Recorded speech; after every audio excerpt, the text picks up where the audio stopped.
জনাব আদিব, আপনি তাহলে বলছেন যে আসন মানে এটা আসন ভাগাভাগি বলাটা একটু কেমন, কিন্তু আসলে আসনের সংখ্যা নিয়ে মানে ওরকম কোনো আলোচনা আপনারা কোনো রাজনৈতিক দলের সাথে এখনো করছেন না?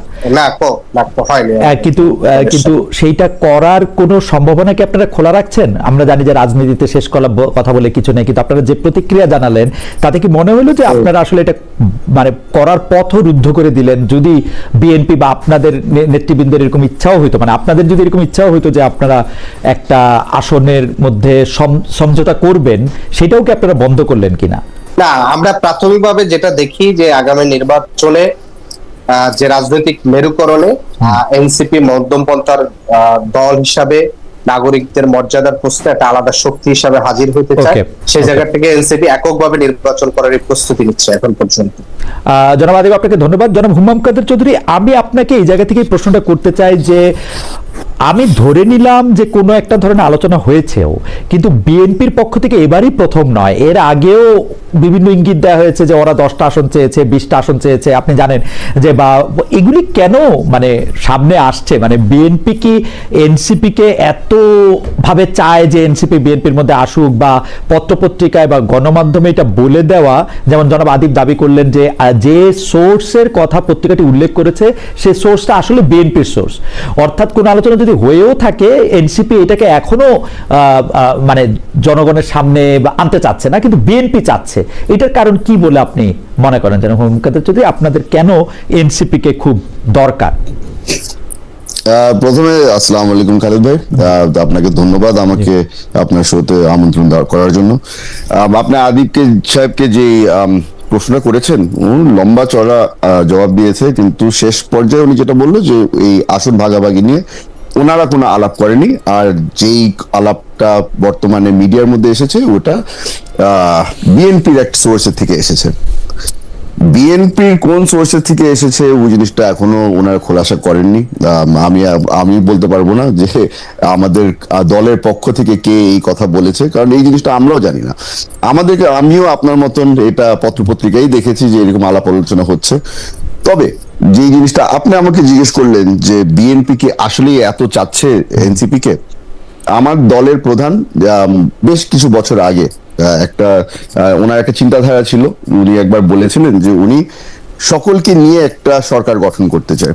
উনি কিন্তু ওখান থেকে সরে আসেননি, উনি এখনো চাচ্ছেন যে আমরা যদি এমন একটা সরকারকে গঠন করতে পারি যেখানে সব ধরনের সব পলিটিক্যাল মাইন্ডসেটের মানুষরা এসে যোগ দিয়ে আমরা যেটাকে মোটা দাগে সবাই ন্যাশনাল গভর্নমেন্ট হিসাবেই বলে, আমরা এটা একটা ডেমোক্রেটিক ইলেকশনের পরে যেহেতু একটা গভর্নমেন্ট ক্রিয়েট করা হবে, ওটাকে আমি ন্যাশনাল গভর্নমেন্ট বলতে পারি না। তবে মাইন্ড ফ্রেমটা কিন্তু এখন ওই জায়গাতেই আছে। আপনি দেখছেন যে আমরা অনেকগুলি আসন অলরেডি ছেড়ে দিয়েছি অন্যান্য দলের জন্য। বেশ কিছু দল যারা আমাদের সাথে একই সাথে কাঁধে কাঁধ মিলিয়ে লড়াই করেছিল গত 16 বছর, তাদের জন্য আমরা কিছু আসন ছেড়ে দিয়েছি। আমরা আশা করছি যে এই কোয়ালিশনটা আরো বড় হবে, আর আমরা আশা করছি যে এই যে ইয়াং জেনারেশনের মধ্যে যারা যারা এখন পলিটিক্সে এসেছে তারাও যেন আমাদেরকে জয়েন করতে পারে। তাদের থেকেও আমাদের অনেক কিছু শেখার আছে, আমরা এটা এডমিট করি। বড় দল হলেও আমাদের চিন্তাধারা এখনো বেশ ওপেন মাইন্ডেড। আমরা এখনো চাচ্ছি যে যাদের থেকে আমরা কিছু নতুন কিছু শিখতে পারবো তাদেরকে আমরা সবসময় আমন্ত্রণ করব। এনসিপি এমনই একটা দল, আমরা সবসময় বলে এসেছি যে বাংলাদেশের ভবিষ্যতে এনসিপি কে আমাদের দরকার হবে। আর আপনার সাথে কথাবার্তা বলার সময় আমি চিন্তা করছিলাম যে ভবিষ্যতে যদি আমরা একসাথে কাজ নাও করতে পারি, একই সাথে যদি আমরা সরকার গঠন নাও করতে পারি, আমরা কিন্তু চাবো যে আমরা যদি বিরোধী দলে থাকি আমরা শক্তিশালী একটা বিরোধী দল হিসাবে কাজ করতে পারবো, আর ওনারা যদি বিরোধী দলে থাকে ওনারা যেন একটা শক্তিশালী বিরোধী দল হিসাবে কাজ করতে পারে। সেই কারণেই কিন্তু এই বোঝাপড়াটা চলছে, আমাদের মধ্যে এই আলোচনাটা চলছে। আনফরচুনেটলি এনসিপির সাথে যখন আলাপ আলোচনা হয় তখন আমি ওই ধরনের মিটিং এর মধ্যে থাকি না। তবে এনসিপির অনেক ব্যক্তির সাথে আমার পার্সোনাল যোগাযোগ আছে, এবং আমি কিন্তু এই যোগাযোগটা মেনটেন করছি যে পলিটিক্সের মধ্যে আপনার শেষ বলে তো কিছু নেই। সেই জন্য ওই রিলেশনশিপটা আমরা বিল্ড করতে চেষ্টা করছি যে নিগোসিয়েশন যদি হয় ব্যাকডোর নেগোসিয়েশনও যেন সবসময় অনগোয়িং থাকে। ওকে, আমার এখানে প্রশ্ন হচ্ছে যে আমরা দেখতে পাচ্ছি যে সকলকে নিয়ে সরকার গঠন করার ইচ্ছাটা যে আপনারা দেখাচ্ছেন, সেই ক্ষেত্রে কিন্তু আপনারা এটাও স্পষ্ট করছেন যে নেতৃত্বে আপনারাই থাকবেন, অর্থাৎ মানে আপনারা নেতা, আপনাদের নেতা মেনে, আপনাদেরকে বড় জোট মেনে যারা আসতে চায় তারা আসবে। তো এখন যারা নতুন বন্দোবস্তের কথা বলে যারা এই জুলাইয়ের আন্দোলন করলো, অগাস্টে রক্ত দিল, তারা কেন আপনাদের নেতৃত্ব মেনে আসবে? মানে সেটা কেন? মানে আপনারা ওনলি বিকজ আপনারা বড় দল, এর আগেও দেশ শাসন করেছেন সেজন্য, মানে না আর কিসের জন্য? আমাদের না এখানে আমি আপনার সাথে একমত। এখানে আমরা ডেফিনেটলি চেয়েছি যে আমাদের নেতৃত্বে নতুন সরকার গঠন হবে, যারা আমাদেরকে জয়েন করবে তারা আমাদের নেতা তারেক রহমান সাহেবকে নেতা মেনেই হয়তো জয়েন করবে। এটা আপনি এখানে একদমই ভুল না। এটার একটা কারণ আছে, এক্সপিরিয়েন্স। আপনারা আমরা রাজনীতি যারা করি, এখানে এক্সপিরিয়েন্স যে একটা বড় ফ্যাক্টর, এই জিনিসটা হয়তো নতুন যারা এসেছে তারা স্বীকার করতে রাজি না। কিন্তু মিস্টার চৌধুরী, আওয়ামী লীগ তো অনেক দিনের এক্সপিরিয়েন্স ছিল, এক্সপিরিয়েন্স চুরি। ওটাই ওনাদের তো সমস্যা হয়েছে যে ওনারা চুরির এক্সপিরিয়েন্স কে কাজে লেগে, না রাজনীতির এক্সপিরিয়েন্সও ছিল, কিন্তু এক্সপিরিয়েন্সে অনেক বেশি, মানে আমরা তো অনেক বেশি ইতিবাচক দেখি নাই এক্সপিরিয়েন্স মিস্টার চৌধুরী, এটার জন্য আমরা বলতেছি আর কি। না আমি এখানে দেখেন আপনার আওয়ামী লীগের ব্যাপারে আমি একদমই অপছন্দ করি আওয়ামী লীগের ব্যাপারে কথা বলার। হাওয়েভার আওয়ামী লীগের কথা যেহেতু আপনি উঠিয়েছেন, আমি বলে দিই, আওয়ামী লীগের যখন তারা সেকেন্ড জেনারেশন, থার্ড জেনারেশন নতুন আওয়ামী লীগকে তারা দলে নিয়ে এসেছে এবং পদ পদবি দিয়েছে, ওরা কিন্তু একটা ফ্যাক্টর বারবার করে দেখেছিল যে এরা ডিসিপ্লিন কত মেনটেন করে চোর বাবাদের, এবং তারা নিজেরা কত ভালো চুরি করতে পারে। ওই এক্সপিরিয়েন্সটা দেখেই কিন্তু তাদেরকে পদ পদবি দেওয়া হতো। আমরা এখন যেটা চেষ্টা করছি যে আমাদের নেক্সট জেনারেশন যারা নতুন নতুন পলিটিক্সে আসছে, তাদের মেধা এবং তারা কতটা দেশপ্রেম দেখাতে পারে, এই জিনিসটা বিবেচনা করে কিন্তু আমরা আস্তে আস্তে করে তাদেরকে দলের মধ্যে জায়গা দিচ্ছি এবং তাদেরকে কিছু প্রাধান্য দেওয়া হচ্ছে যে তারা যেন কোনো এক্সপিরিয়েন্স রোল প্লে করতে পারে। জনাব চৌধুরী, আপনাকে অনেক ধন্যবাদ। আমি জনাব আদিবের কাছে একটু আসি। জনাব আদিব, আমরা কিন্তু প্রাণপণ চেষ্টা করছি এনসিপির রাজনীতিটা বোঝার, কিন্তু এনসিপি নিজেদের রাজনীতিটাকে যেভাবে মানে বলতে চাইছে যে এটা বিএনপির থেকে আলাদা, জামায়াত থেকে আলাদা, অন্য একটা রাজনীতি। কিন্তু আপনার কাছে কি মনে হয় যে এনসিপির রাজনীতিটা এখন পর্যন্ত আমাদের কাছে স্পষ্ট হয়েছে যে এনসিপি আসলে আমাদেরকে, এনসিপি যদি দেশ পরিচালনায়, সরকারে থাকুক আর বিরোধী দলে থাকুক, দেশ পরিচালনায় যদি থাকে, তাহলে এনসিপি আমাদের কোথায় নিয়ে যেতে চায় এবং কতগুলি পার্টিকুলার স্পেসিফিক কোশ্চেনের জবাব কি এনসিপি আমাদের দিয়েছে কিনা, মানে আপনার কাছে কি মনে হয়? কারণ আমরা কেন আমি প্রশ্ন করছি আদিব, আপনি নিশ্চয়ই খেয়াল করেছেন যে এনসিপির নেতৃবৃন্দ এক একজন নেতা এক এক রকম ভাষায় কথা বলেন এবং এনসিপি মোটামুটি ভাবে একরকম ভাবে কথা বলতেছে, সেইটা আমার মনে হয় নাই। এবং যারাই আসলে এনসিপির বিপক্ষে যায়, এটা একটা প্রশ্ন যে তাদেরকে অনেক শত্রু জ্ঞান করা হয়। যেমন ধরেন, প্রথম আলোতে একটি রিপোর্ট প্রকাশিত হলো, আপনার দলের শীর্ষ নেতা একজন বললেন যে আপনি যদি লাগে আপনি আমাদের দলের টিকেটে এসে ইলেকশন করেন। মানে আমি সাংবাদিকদের প্রতি এইরকম আমি জীবনে দেখি নাই। মানে আপনার কাছে কি মনে হয়, এটা কি আসলে তারুণ্য, এটা কি আসলে, মানে, বা আপনি যদি প্রথম থেকে বলতেন এনসিপি রাজনীতিটা আসলে কি, এটা যদি একটু বলতেন। ধন্যবাদ আপনাকে আবারও। দেখেন, আমরা প্রথম থেকেই বলে আসছি, এখন পর্যন্ত গত 8-9 মাসে আমরা এনসিপি গঠিত হওয়ার পর থেকে, 28শে ফেব্রুয়ারি পর থেকে আমরা প্রথম থেকেই বলে আসছিলাম, আমাদের প্রথম থেকে, যে আমরা বাংলাদেশের রাজনীতিতে একটি নিউ রিপাবলিক চাই। এবং সে কারণে আমরা যেটি বলেছি, এখানকার শাসনতান্ত্রিক কাঠামোর একটা মৌলিক পরিবর্তন, রাজনৈতিক সংস্কৃতির একটা পরিবর্তন, এই দুইটা জায়গায় আমরা সবচেয়ে বেশি জোর দিয়েছি। রাজনৈতিক মৌলিক কাঠামো পরিবর্তনের জায়গায় আমরা বলেছি সেটা মৌলিক কাঠামো পরিবর্তন করে একটা নতুন সংবিধান দরকার, যে নতুন সংবিধান আমাদের এখানকার মুক্তিযুদ্ধের যে চেতনা, সাম্য, মানবিক মর্যাদা, সামাজিক সুবিচার এবং একই সাথে ধর্মীয় স্বাধীনতা এবং ধর্মীয় সম্প্রীতির ভিত্তিতে, মূলনীতিতে আমাদের একটি নতুন সংবিধান হবে। এবং সেখানে আরো অন্যান্য অধিকারের বিষয়, যেগুলো আরো ডিটেইলস আমাদের ঐকমত্য কমিশনে অনেক বিষয়ে আলোচনা হয়েছে। রাজনৈতিক সংস্কৃতির ক্ষেত্রে সবচেয়ে গুরুত্বপূর্ণ যে পরিবর্তনটা এনসিপি এজ এ পার্টি আকার এস্টাবলিশড হয়েছে। এনসিপি কোনো ব্যক্তি আকার এস্টাবলিশড হয় না, অর্থাৎ এনসিপি নাহিদ ইসলাম কিংবা এনসিপি হাসনাত আব্দুল্লাহ কিংবা সাদিস আলম সেটা হিসাবে এস্টাবলিশড হয় না। এনসিপি তার নেতৃত্বকে সবসময় বাংলাদেশে একটা জিনিস করেছে, সেটা হচ্ছে জবাবদিহিতা এবং তাকে কন্টিনিউয়াস প্রশ্নের মধ্যে দিয়ে নিয়ে এসে সেটা তার দলীয় অভ্যন্তরীণ প্রশ্নের মধ্যে দিয়ে যেতে হয়, এবং তার দলীয় নেতৃবৃন্দরা যদি কোনো রাজনৈতিক বক্তব্য বা মন্তব্যের ক্ষেত্রে তারা ভুল করে থাকে সেটাকে তাকে পাবলিকের সামনে তাকে অ্যাপোলজি করতে সেটাকে তার দলীয়ভাবে সেখান থেকে চেষ্টা করা হয়। ফলশ্রুতিতে এনসিপি বাংলাদেশের রাজনীতিতে একটি সমন্বিত লিডারশিপের একটা নতুন ডিনামিক্স নিয়ে আসছে। সেটা আপনি বাংলাদেশের রাজনীতিতে যেখানে আমরা দেখেছি যে বাংলাদেশের দু পরিবারের যে রাজনীতির দীর্ঘ 54 বছর ধরে চলে আসছে, শেখ পরিবার কিংবা জিয়া পরিবার, এর বাহিরে আমরা দেখেছি যে জামাত ইসলাম কিংবা জাতীয় পার্টি আলাদাভাবে একটা রাজনীতি করছে। সেই দলগুলোর ক্ষেত্রে জামাত ইসলাম যেহেতু ধর্মভিত্তিক রাজনীতি, তার একটা আলাদা রাজনীতি। জাতীয় পার্টি ফুললি একেবারে পরিবার ভিত্তিক। ফলশ্রুতিতে এনসিপি এখানে যে নিউ লিডারশিপ এবং সমন্বিত একটা লিডারশিপের যে একটা রাজনীতি, সেই রাজনীতির সংস্কৃতিটা এনসিপি নিয়ে আসে।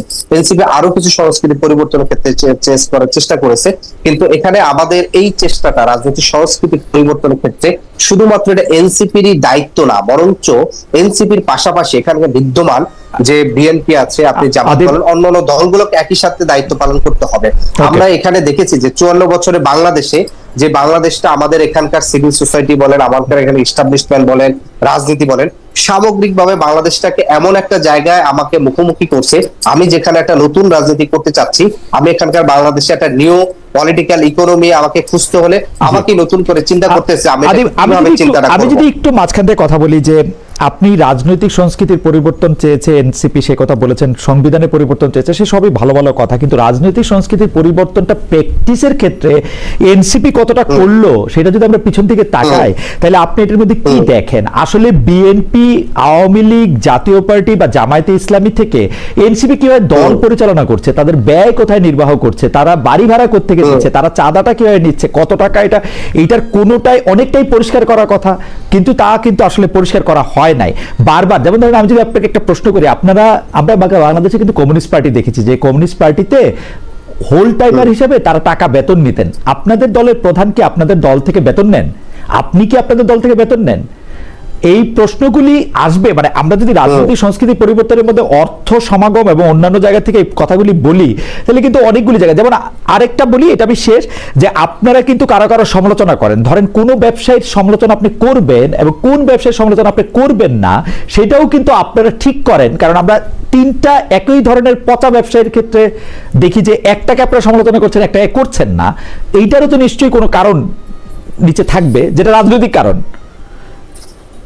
এখানে প্রথমত বিষয় হচ্ছে, আমি আপনাকে বলি, সেটি হচ্ছে যে আপনি যেটি বলেছেন যে ব্যয়ভার বহনের, দেখেন আমি সেই জায়গাটি পাল্টা প্রশ্ন করেছি যে আমরা 54 বছরে বাংলাদেশে, আপনার যখন আবার এখানে বলে যে তরুণরা নতুন রাজনীতি করতেছে, তারা শিখতেছে, তারা শিখতেছে, আমরা যখন শিখার চেষ্টা করতেছি, আমরা দেখতেছি আমাদের সামনে কোনো ভালো উদাহরণ নাই। ফলশ্রুতিতে আমাদের যেটা হচ্ছে যে প্রতিনিয়ত আমাকে থিসিস, অ্যান্টিথিসিস এবং আমাকে মানে অন টেস্ট কন্টিনিউয়াসলি বিভিন্ন প্রসেস আমাকে চেষ্টা করতে হচ্ছে।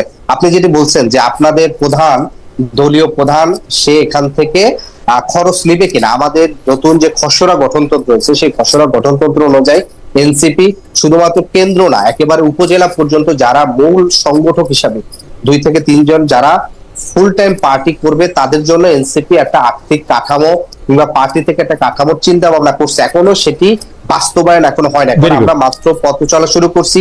একই সাথে আমাকে 3টি কাজ করতে হচ্ছে, আমাকে নিয়মিত রাজনৈতিক যে বহাসগুলো হচ্ছে সেটা অংশগ্রহণ করতেছে, আমাকে দলকে শক্তিশালী করতে হচ্ছে, একই সাথে আমাকে এখানকার নিবন্ধনের জন্য নানা ফোর্সের সাথে আমাকে ফাইট করতে হচ্ছে। ফলশ্রুতিতে আমরা আমাদের যে থিসিস গুলো আমরা যেগুলো চিন্তা করতেছি কন্টিনিউয়াস, তাহলে আমাদেরকে এখানে আমরা এমন একটা জায়গায় প্রসেসে শুরু করতে চাচ্ছি যেটার উদাহরণ আগে নাই, যেটাকে আমাকেই নতুন করে শুরু করতে হচ্ছে।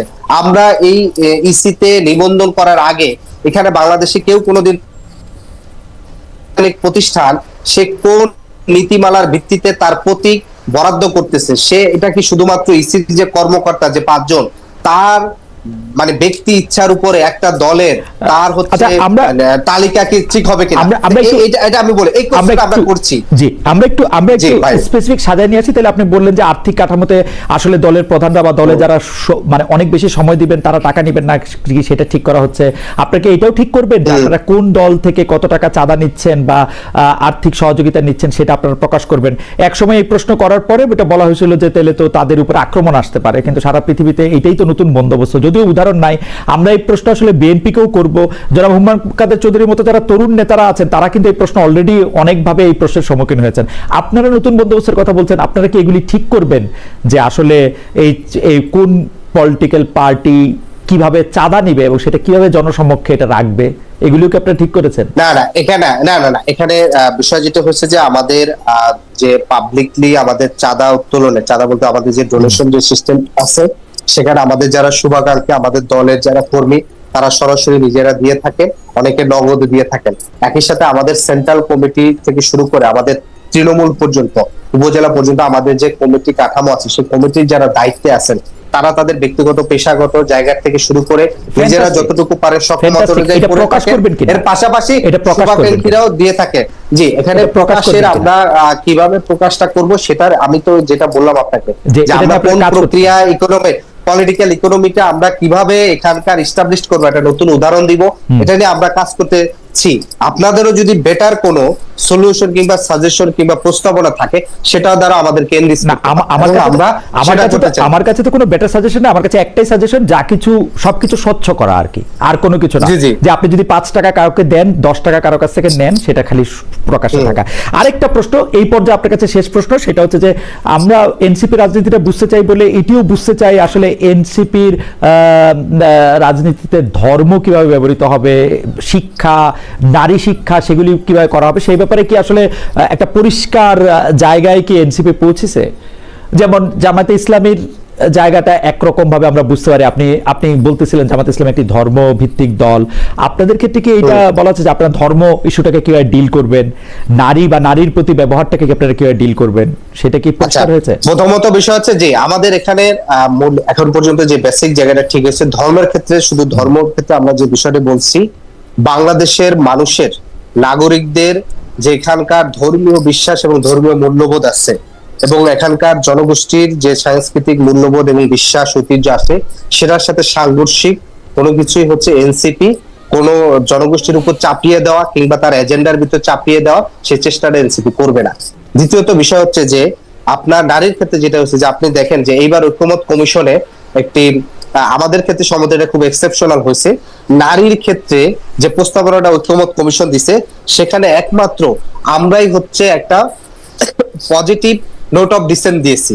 সেটি হচ্ছে যে আমরা কিন্তু বলেছিলাম যে 100 আসনে সরাসরি নারীরা নির্বাচনে অংশগ্রহণ করবে। তখন এটি যখন কোনো দলই রাজি হয় না, তখন আমরা বলছিল যে পার্সেন্টেজে আসেন যে কত পার্সেন্ট মনোনয়ন দিবে। আমরা সেক্ষেত্রে বলেছিলাম যে ন্যূনতম 20% যেন দলগুলো তাদের মনোনয়নে সরাসরি যেন ন্যূনতম 20% দেয়। আপনি দেখছেন ইতিমধ্যে জাতীয়তাবাদী দল তাদের 238 জনের দিচ্ছে, সেখানে মাত্র 10 জন, তার ভিতরে বেগম খালেদা জিয়া বাদে বাকি থাকে 7 জন। তো ফলে সেখানে আমরা বলেছিলাম যে ন্যূনতম 15 হলে মিনিমাম 50 জন হওয়ার কথা, কিন্তু আমরা যেটি দেখলাম সর্বশেষ ঐক্যমত কমিশন সেটা 5%। সেটা ঠিকই আছে আদিব, আপনি এটা ঠিকই ধরেছেন, কিন্তু আমরা আপনার কাছে আবার আসবো। কিন্তু আমরা যে আপনাদের রাজনৈতিক পরিষদ দেখি, আপনাদের যে 10 জন আসলে শীর্ষ স্তরের নেতা দেখি, তার মধ্যে নারীর সংখ্যা তো 1 জন বা 2 জন, সেটিও রাখবেন। না, এখানে আমি বলি একটু, জাস্ট আমাকে 30 সেকেন্ড বলতে দিবেন। বাংলাদেশের ইতিহাসে যে কোনো রাজনৈতিক দলের বিগত সময় এবং গত 50 বছরে সর্বোচ্চ নীতি নির্ধারণী ফোরামে 30% সর্বোচ্চ এনসিপিতে আছে। আদিব, আমি বলি আপনারা খুবই স্মার্ট, তো আপনারা কি করেছেন, আপনারা প্রথম 10 জনের পরে আবার এটাকে 100 জনের মধ্যে দিয়ে আপনারা 30 জন আনতে পারবেন, কিন্তু প্রথম 10 জনে 3 জন। আমি তথ্যটা দিচ্ছি, আমি বলি আমাদের প্রথম 10 জনের 3 জনই নারী। আমাদের সিনিয়র যুগ্ম আহ্বায়ক আমাদের সামান্তা শারমিন আপু, তিনি রাজনৈতিক প্রোটোকলে আমার উপরে সিনিয়র, এবং আমাদের সিনিয়র যুগ্ম সদস্য এই 10 জনের মধ্যে 3 জন নারী। আপনি মনে করছেন যে এই 30%ই সর্বোচ্চ সর্বোচ্চ নীতি নির্ধারণের 30% নারী, মানে সিনিয়র যুগ্ম সদস্য সচিব জি ঠিক জি আছে, direct। Point taken. এবং এটা বাংলাদেশের কোন দলে নাই। আপনার Okay. জামাতের সর্বোচ্চ নীতি নির্ধারণী ফোরাম 19 জনের, সেখানে একজন নারী নাই। বিএনপির স্থায়ী কমিটি 16 জনের, সেখানে নারী একজন। Okay. আপনি গণসংহতি আন্দোলনের 7 জনের একজন। আমি গণ অধিকার পরিষদের আমার 21 মনে যে জনের আপনার একজনও পয়েন্ট, নারী নেই। আপনার পয়েন্ট একদম এস্টাবলিশ। আমি মানলাম যে আপনাদের দলে নীতি নির্ধারণ পর্যায়ে সবচেয়ে বেশি নারী রয়েছেন। আপনাকে ধন্যবাদ। আমি একটু জনাব হুম্মাম কাদের চৌধুরী আপনার কাছে আসতে চাই। আমি দুইটা প্রশ্ন একসঙ্গে করতে চাই জনাব চৌধুরী। আপনি জানেন যে চট্টগ্রাম 8 আসনে বিএনপির মনোনীত প্রার্থী জনাব এরশাদুল্লাহ নির্বাচনী গণসংযোগে গিয়ে গুলিবিদ্ধ হয়েছেন। আপনি কোনো ধরনের নিরাপত্তার হুমকি মানে বা অ্যালার্ম অনুভব করছেন কিনা, এক। আর দুই হচ্ছে উত্তরাধিকারের রাজনীতির প্রসঙ্গ বারবার ঘুরে ফিরে আসছে। আপনিও একটি ঐতিহ্যবাহী রাজনৈতিক পরিবারের উত্তরাধিকারেই রাজনীতিতে এসছেন। এই ব্যাপারটাকে আপনি পজিটিভ মনে করেন, নেগেটিভ মনে করেন? আপনি কি মনে করেন যে ধরেন একজন হুম্মাম কাদের চৌধুরীর আসলে অনেক লেটারাল এন্ট্রি হয়, যে মানে উনি অটোমেটিক, যেমন আমি যদি আজকে আপনার দলটি করতাম, আমার আজকে আপনার অবস্থানে আসতে আসলে জীবনে আসতাম কিনা আমি জানি না। মানে ব্যাপারটা হচ্ছে এইটা কি আসলে ফেয়ার হইতেছে কিনা অন্য সবার জন্য। বাট চৌধুরী পরিবারের যে কেউ যে কোনো সময় রাজনীতিতে আসবেন, আপনারা খুব একটা লেটারাল এন্ট্রি হবে, এইটা একটা খুব ভালো কথা কিনা, এইটা খুব ভালো কথা কিনা। বাংলাদেশের রাজনীতিতে শেখ পরিবার বা জিয়া পরিবারের একটা স্টেক থেকেই যাবে সবসময়। আপনি যদি একটু বলতেন, প্রথমে নিরাপত্তার কথা যদি একটু বলে, তারপরে যদি উত্তর থেকে রাজনীতিটা বলতেন। প্রথমে নিরাপত্তা নিয়ে তো আমরা 5 আগস্টের পর থেকেই আমরা সকলেই একটু টেন্স তো ছিলামই। কারণ আপনি জানেন যে হয়তো আওয়ামী লীগের সিনিয়র লিডারশিপ পালিয়ে গেছে, বাট এখনো কিন্তু আওয়ামী লীগের যারা গ্রাউন্ড ওয়ার্কার্স বলেন অথবা তাদের ক্যাডার ভিত্তিক যারা আছে, তারা কিন্তু এখনো আইদার অন্য কোনো দলের শেল্টারে লুকিয়ে আছে, অথবা আমরা যেটা এখন আপনি ঢাকায় ছিলেন, আপনি জানেন যে প্রতিটা পাড়ায় কিন্তু বলা হয় যে চিটাগং এর আওয়ামী লীগ ঢাকায় লুকিয়ে আছে, ঢাকার আওয়ামী লীগ কুমিল্লায়, কুমিল্লার আওয়ামী লীগ ফেনীতে। এভাবে করে তারা কিন্তু এখনো যেটা আমরা বুঝতে পারি যে আন্ডার কভার তারা এখনো বাংলাদেশেই আছে। তো অবভিয়াসলি আপনার হয়তো মনে আছে যে 5 আগস্টের পর একটা অভিযান চালানো হয়েছিল, যেখানে আওয়ামী লীগের যারা বৈধ অস্ত্রধারী আছে তাদেরকেও বলা হয়েছিল যে তারা যেন এসে থানার মধ্যে এগুলো জমা দিয়ে দেয়। কতগুলি অস্ত্র জমা হয়েছে এটা আপনার ভালো করে জানা আছে। এই অস্ত্রগুলি এখনো কিন্তু সার্কুলেশনের মধ্যেই আছে। আমি জানি না, এখনো তদন্ত চলছে এরশাদুল্লাহ সাহেবের উপরে যারা হামলা করেছে তারা কারা ছিল, তারা আওয়ামী লীগের ছিল নাকি অন্য কোনো দলের ছিল, আমরা এখনো বলতে পারছি না। কিন্তু আমার যেটা অ্যাসাম্পশন ওটা হচ্ছে গিয়ে যে অস্ত্র ব্যবহার করা হয়েছে, আই এম শিওর এটা কিন্তু একটা লাইসেন্স অস্ত্র নিশ্চয়ই ছিল। কারণ আওয়ামী লীগ সরকারের সময় তারা ঘন ঘন এভাবে করে অস্ত্র লাইসেন্স দিয়ে বেড়াচ্ছিল। তো ওই জন্য বলবো যে আমাদের ডেফিনেটলি কিছুটা তো টেনশন হয় যখন আমরা কোনো ধরনের বড় ধরনের প্রোগ্রাম করি বা কিছু করি।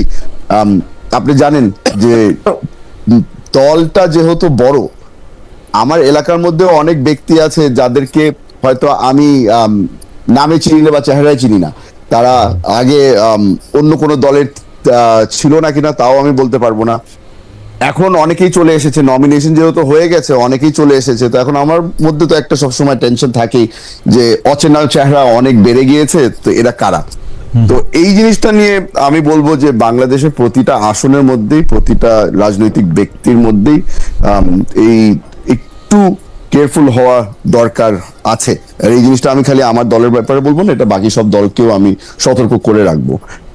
সেকেন্ডলি, আপনি যে প্রশ্নটা করলেন আমার এন্ট্রি ইনটু পলিটিক্স, হ্যাঁ, আমার বাবার হাত ধরে আমি রাজনীতিতে এসেছি। আব্বা জীবিত ছিল যখন আমি আস্তে আস্তে করে আব্বার পিছন পিছন হাঁটতাম। পরবর্তীতে আমাকে যখন দলের একটা পোস্টে আনা হলো, ওটা কিন্তু আমি জানি না খালেদ ভাই আপনি জানেন না কিনা, বাট তারেক রহমান সাহেব আমাকে নির্বাহী কমিটির সদস্য বানিয়েছিল আমার গুম হওয়ার 2 দিন পরে। ওনার ধারণাটা ছিল যে আমার প্রোফাইল যদি ইনক্রিজ করা হয় তাহলে হয়তো আমি জানে বেঁচে যাব, গুম তো হয়ে গিয়েছিলাম, হয়তো আমাকে মেরে ফেলবে না।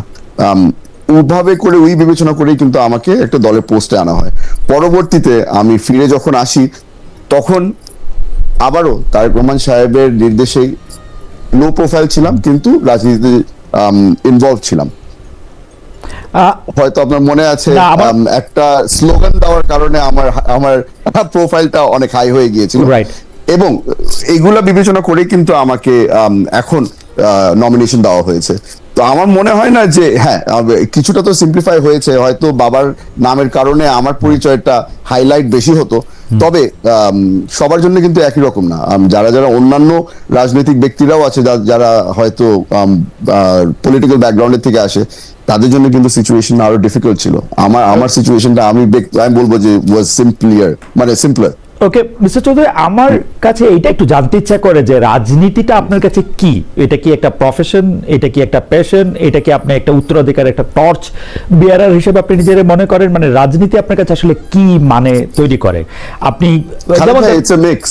It's a mix, it's a mix, it's a complete mix. আমি আপনাকে বলতে পারি যে আমি কিন্তু again একটু পার্সোনাল জায়গায় চলে যাচ্ছি, কিন্তু আমার বড় ভাই কিন্তু ইজ এ বিজনেসম্যান। আমার বড় ভাই সবসময়, আমার ফ্যামিলির মধ্যে সবাই মনে করতো যে eldest in the family politics করবে। আমার ভাইয়ের ইন্টারেস্ট ছিল না পলিটিক্স এর মধ্যে, আমার সবসময় পলিটিক্স এর মধ্যে ইন্টারেস্ট ছিল। পরবর্তীতে আমি চিন্তা করেছিলাম যে অ্যাজ আ প্রফেশন হিসাবেই আমি পলিটিক্স করব, যেহেতু একটা সুযোগ হয়েছিল, আমার ইন্টারেস্টও ওখানে ছিল। পরবর্তীতে যখন অ্যাকচুয়ালি পলিটিক্স এর মধ্যে চলে এসেছি না, তখন একটা দায়িত্ব পালন করার জন্য এসেছি। এটা হয়তো অনেক মানুষ বুঝতে কষ্ট হবে, কিন্তু বাবা যেই জায়গাটা খালি রেখে গিয়েছিল, এলাকার মানুষজন সকলেই কিন্তু আমাদের দিকে তাকিয়েছিল যে এখানে আমাদেরকে নেতৃত্ব কে দিবে, এখানে আমাদের দেখাশোনা কে করবে, আমাদের কষ্টের কথাগুলি আমি কাকে গিয়ে বলবো। ওভাবে করে কিন্তু আমি প্রথমে এসেছিলাম জাস্ট অ্যাজ এ কেয়ারটেকারের থেকে পরবর্তীতে নেতা হওয়ার একটা সুযোগ হয়েছে। মিস্টার চৌধুরী, আমি যদি এখন প্রশ্নটা এমনি করি, যে প্রশ্নটা আমি আদিবকে করছিলাম যে পলিটিক্স কি আপনার জন্য লাভজনক? আমি অর্থনৈতিক লাভের কথা বলতেছি। আপনি তো নিশ্চয়ই ঘরের খেয়ে বনের মোষ তাড়ান না, মানে আপনার তো মানে এটা মানে পলিটিক্স একটা ইয়াও হইতে হবে যে মানে আপনি কি এটা থেকে লাভ নেন, বেতন নেন, কি করেন? মানে এটা না, আমি আমার আলহামদুলিল্লাহ আমার জন্য একটা খুব ইজি রাস্তা হয়ে গেছে। ফ্যামিলি বিজনেস আছে, তো ফ্যামিলি বিজনেসের মধ্যে আমার রোলটা খুবই ছোট। আমার ভাই আমার ব্যবসা দেখে আমাকে সুযোগ করে দিয়েছে রাজনীতি করার। But at the same time আপনি যদি জিজ্ঞেস করলেন যে লাভ হয় নাকি না, লাভ হয়। লাভটা আমি কি ওটা বলে দিই। আমি আমার লেগেসি ক্রিয়েট করার জন্য, আমার দেশের জন্য কিছু ভালো করে রেখে যাওয়ার জন্য, আর সত্যি করে বলতে যদি একদম জেনুইন আনসার দিতে হয় না, তাহলে বলবো যে ইতিহাসের পাতার মধ্যে যেন আমার ব্যাপারে কিছু ভালো লেখা হয়। এই জিনিসটা চিন্তা করে কিন্তু রাজনীতিতে এসেছি। ওকে, এইবার আমি যদি হুম্মাম কাদের চৌধুরীকে রিপ্লেস করি বিএনপি দিয়ে, তাইলেও কি আপনি একই কথা বলতে পারবেন যে বিএনপির ধরেন ভাইয়ের ব্যবসা আছে, পরিবারের মানে অনেক, চিটাগাংয়ের গেলে চিটাগাংয়ের অনেকখানি জায়গায় মানে আপনাদের পদচিহ্ন আছে, রাউজান তো আছেই। তো আমি কি বিএনপির ক্ষেত্রে এটা বলতে পারি? আমরা তো দেখি যে রাতারাতি আওয়ামী লীগের লোকরা যেরকম বড় লোক হয়েছে, বিএনপির লোকেরাও 1-1.5 বছরে মনে করতেছে তাদের অনেক কিছু করে ফেলতে হবে। ওইটার আপনি কিভাবে ব্যাখ্যা করবেন? যে এখানে বিএনপি আসলে বাংলাদেশের মধ্যে এখন সবচেয়ে বড় দল হয়ে গেছে বিএনপি। বিএনপির মধ্যে আমরা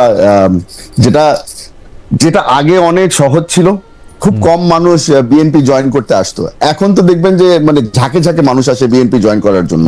তা আমাদের এখন কিন্তু আস্তে আস্তে করে কমিটি ক্রিয়েট করতে হচ্ছে যে কাদেরকে আমরা বিএনপিতে আসতে দিব, অথবা কাদেরকে আমরা বিএনপিতে কোনো পোস্ট হোল্ড করতে দিব।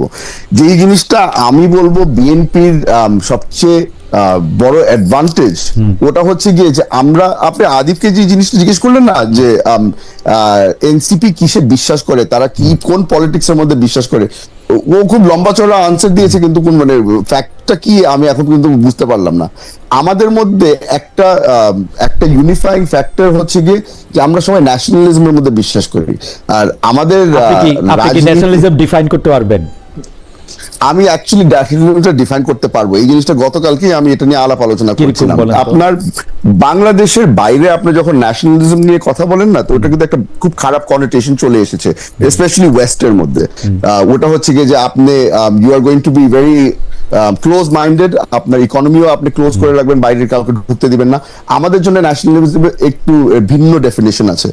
ওটা হচ্ছে যে আমরা যেহেতু একটা ছোট দেশ, আর আমাদের উপরে যে সারাক্ষণ যে বাইরের দেশটির একটা প্রেশার থাকে, আপনি হয়তো ভালো মতো বুঝতে পারছেন যে কার কথা বলছি। এই এই আমাদের বর্ডার সিকিউর রাখা, আমাদের ইকোনমি সিকিউর রাখার, আমাদেরকে যে এই বুলিং মেন্টালিটি থেকে প্রোটেকশন দেওয়াটাই কিন্তু আমি ন্যাশনালিজম হিসাবে মেনে নিয়েছি। Okay. আপনি হয়তো এই যে এই জিনিসটা আমাদের বুঝাতে কষ্ট হয়। এই ব্র্যান্ডের ন্যাশনালিজম তো এনসিপিও মারাত্মকভাবে ধারণ করে, জামাত ইসলামীও তো ধারণ করে, মানে আপনারা কেন আলাদা, এইটা তো আলাদা করে আপনার কাছে একটু আমার জানতে চাইতে হবে।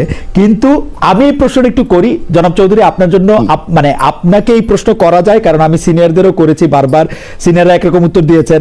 আপনি মানে লিডার বড় কিন্তু বয়সে তরুণ, সেজন্য আপনাকেও জানতে চাই আপনার কি মানে, আমি যদি পার্টির আপনাদের দলের প্রধানের কথা বলি, যে দলের প্রধানের জায়গায় বা দলের জায়গাও টাকা পয়সা কত নেওয়া হচ্ছে, কত দেয়া হচ্ছে, এটা কি পরিষ্কার?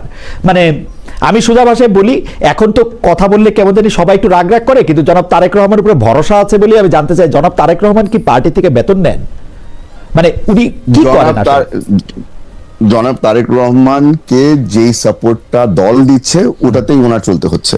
আর আপনারা সকলেই দেখেছেন তারেক রহমান সাহেবের জীবনযাপন কিন্তু ইজ ভেরি সিম্পল।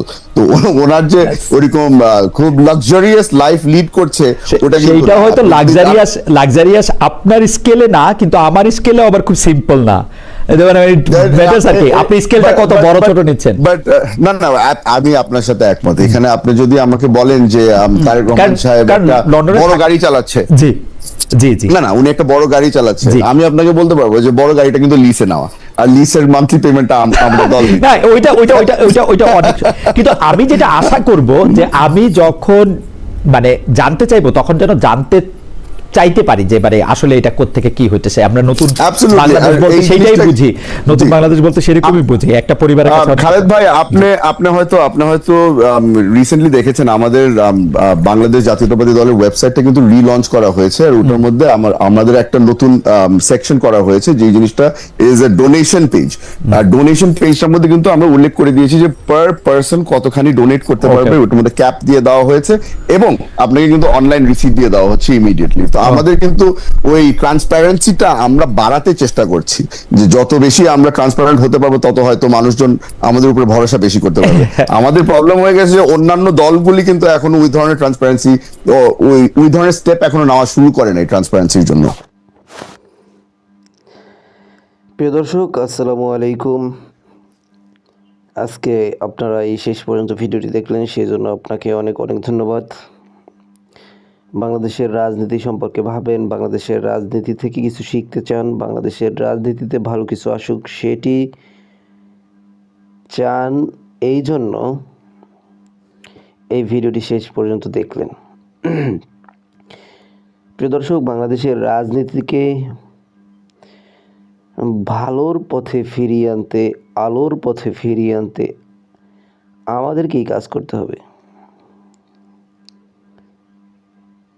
প্রিয় দর্শক, আমরা সারাটা জীবন ধরে দেখে আসছি যে রাজনীতি যারা করে তার একটু অন্যরকমের হয়, সাধারণ মানুষ যেরকম তার থেকে একটু অন্যরকমের, মানে একটু আলাদা পাওয়ার, আলাদা ব্যাপার স্যাপার।